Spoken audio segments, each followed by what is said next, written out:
Assalamualaikum warahmatullahi wabarakatuh. Waalaikumsalam warahmatullahi wabarakatuh. Kami calon guru penggerak angkatan 11 Kabupaten Ciamis. Saya Miftahul Fahmi bersama rekan saya Saya Galan Herudali. Saya Timus Wahyuni. akan melakukan demonstrasi kontekstual modul 2.3 tentang coaching untuk supervisi akademik. Assalamualaikum Pak Galan, apa kabar? Waalaikumsalam Pak Fahmi. Alhamdulillah sehat. Bagaimana Pak Fahmi kabarnya hari ini? Alhamdulillah, saya sehat juga Pak. Syukur kalau kita dalam keadaan sehat ya, mudah-mudahan kita sehat terus. Baik Pak, pagi ini ada sesi coaching ya bersama Bu Hajati nih. Oh iya Pak, betul. Oke, baik Pak. Kehadiran saya di sini untuk memberikan dukungan terhadap kompetensi coaching yang ingin Bapak kembangkan. Maka dari itu saya akan mengamati proses coaching yang akan Bapak laksanakan kepada Bu Hajat ini. Apakah Bapak sudah siap untuk melakukan proses coachingnya? Iya Pak, saya sudah siap. Saya juga berterima kasih kepada Bapak karena sudah bersedia menjadi pengamat saat saya melakukan coaching dengan budget ini. Oke, sebelum Bapak mulai proses coachingnya, ada beberapa hal yang ingin saya jelaskan. Nanti saya juga akan bertanya kepada Bapak. Yang pertama-tama saya akan menjelaskan dulu rubrik penilaian dari coaching yang akan Bapak lakukan nanti. Nah, jadi pada poin-poin yang akan saya amati saat Bapak melakukan proses coaching, saya akan melihat apakah Bapak melakukan percakapan coaching sesuai dengan alur kita atau tidak.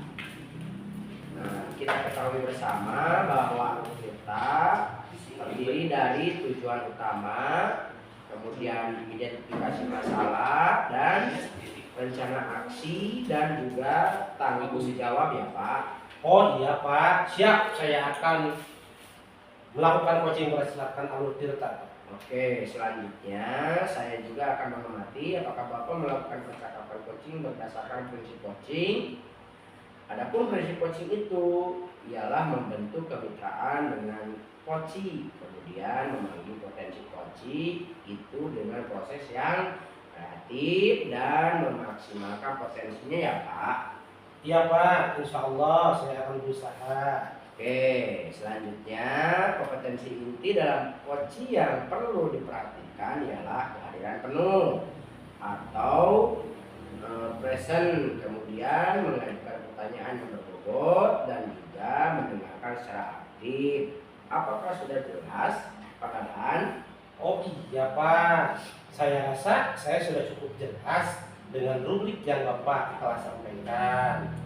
Baik, kalau begitu Pak Galan, selanjutnya izinkan saya bertanya. Pertama, kompetensi kunci apa yang ingin Bapak kembangkan nanti? Jadi begini Pak, saya pada saat melakukan coaching nanti ada 3 kompetensi yang ingin saya kembangkan. Yang pertama mengenai tentang kehadiran penuh. Kemudian yang kedua, saya ingin tentang mendengarkan dengan aktif. Dan yang ketiga, yaitu saya juga ingin tentang pernyataan yang berbobot. Oh, baik kalau begitu. Kira-kira dari ketiga kompetensi yang ingin Bapak kembangkan tadi, bagian mana secara spesifik yang ingin Bapak observasi, Pak? Oh itu, untuk yang paling spesifik, saya ingin diobservasi yaitu pada bagian mendengarkan aktif dan juga kemampuan melakukan pertanyaan berbobot. Baik. Berarti kalau begitu sudah fokus ya kompetensi coaching yang Bapak ingin saya observasi. Iya Pak, benar sekali. Nah, kemudian seperti apa indikator ketercapaian dari tujuan pengembangan yang Bapak ingin terapkan? Iya Pak. Yang pertama, saya mampu menyimak dan saya lebih banyak mendengar. Kemudian dari hal itu, ketika nanti rekan coach saya sedang berbicara, saya nanti harus mampu mendengarkan, serta nanti saya tidak boleh memberikan judgement atau asumsi-asumsi sosial yang berkaitan dengan pribadi saya. Yang kedua, saya nanti harus bisa mengajukan pertanyaan-pertanyaan yang terbuka sehingga nanti mampu menggali potensi dari coach yang saya lakukan. Baik, kalau begitu demikian ya observasi kita kali ini, karena terima kasih juga sudah menjabarkan dengan begitu rinci kompetensi yang ingin Bapak capai. Selanjutnya silakan Bapak melakukan kegiatan coachingnya bersama Bu Hajat ini. Nanti setelah melakukan coaching kita bertemu lagi untuk berbicara sejenak tentang hasil proses coaching. Sampai ketemu lagi ya, terima kasih. Terima kasih Pak. Mohon bantuannya ya Pak. Nanti dalam prosesnya tolong saya dibantu, diamati supaya tahu kelemahan dan kelebihan yang sudah saya lakukan. Bu Haja, bagaimana kabarnya Bu? Baik. Alhamdulillah Pak, baik.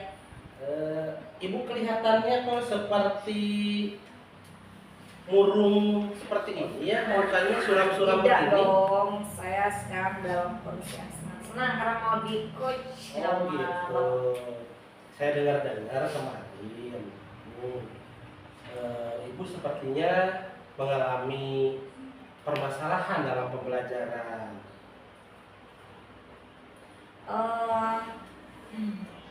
Kalau boleh tahu, apa permasalahannya, Bu? Jadi begini Pak, ketika saya mengajar dan memberikan pertanyaan, jadi anak itu tidak mau menjawab atau bahkan kurang aktif, tidak mau menanyakan tentang pembelajaran tersebut. Gitu.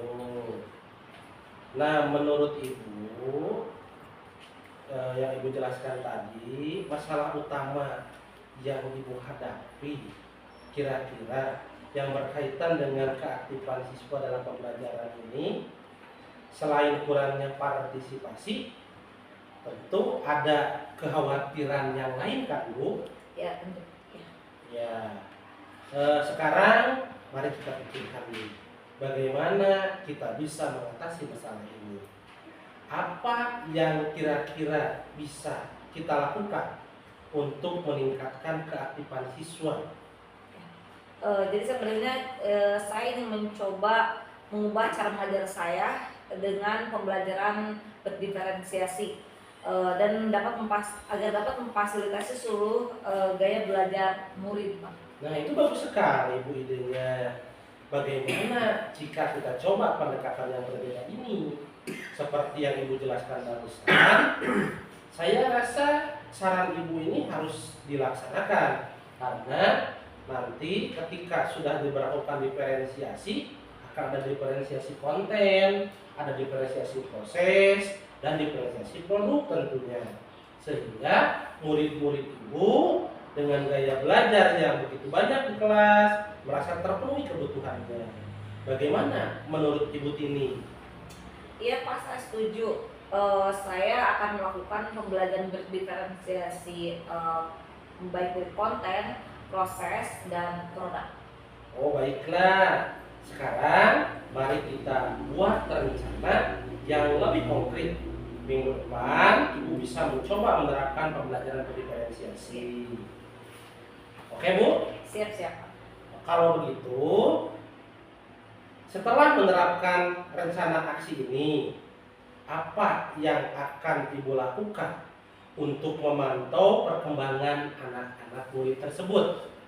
Jadi saya akan melakukan pemantauan dengan rubrik keterampilan, melakukan pertanyaan dan keaktifan di kelas, dan juga di setiap pembelajaran saya juga akan melihat ketercapaian kognitifnya dengan cara proses. Oh iya, Itu sudah bagus Bu. Rencana yang Ibu lakukan tersebut saya yakin bisa Ibu lakukan dan dapat meninjau bagaimana perkembangan peserta didik. Terima kasih Ibu atas diskusi yang sangat bermanfaat ini. Saya yakin rencana Ibu dan hal-hal tadi karena kita berniat baik, tentu ini akan bisa meningkatkan keaktifan para siswa-siswa Ibu. Terima kasih banyak Pak. Saya sekarang menjadi lebih yakin Pak akan melakukan itu. Alhamdulillah. Karena harapannya setelah coaching ini minimal Ibu akan mampu menggali potensi dalam diri sendiri. Terima kasih ya Bu, Ya, terima sudah kasih, berbagi Pak. dengan saya. Oke, sekarang sudah ke pasca observasi, di mana performa yang sangat baik dari sesi ini adalah berhasil membimbing Ibu untuk menemukan solusi atas masalah yang sesuai dengan alur kita. Saya melihat bahwa Bapak berhasil menciptakan suasana yang nyaman dan mendukung bagi Bu Ajatini untuk berbagi pikiran dan perasaan, serta pertanyaan-pertanyaan yang diajukan juga sangat relevan dan membantu Bu Ajatini menemukan solusinya. Secara khusus saya mengapresiasi Bapak membantu Bu Tini untuk membuat rencana aksi yang konkret dan mengukur keberhasilannya. Terima kasih Pak Fahmi selaku supervisor yang telah membantu saya melakukan observasi dan memberikan umpan balik yang tentu sangat berharga untuk peningkatan ke depan kemampuan coaching saya. Terima kasih ya Pak. Terima kasih ya. Semoga semuanya nanti bisa ketemu lagi di lain waktu. Ya.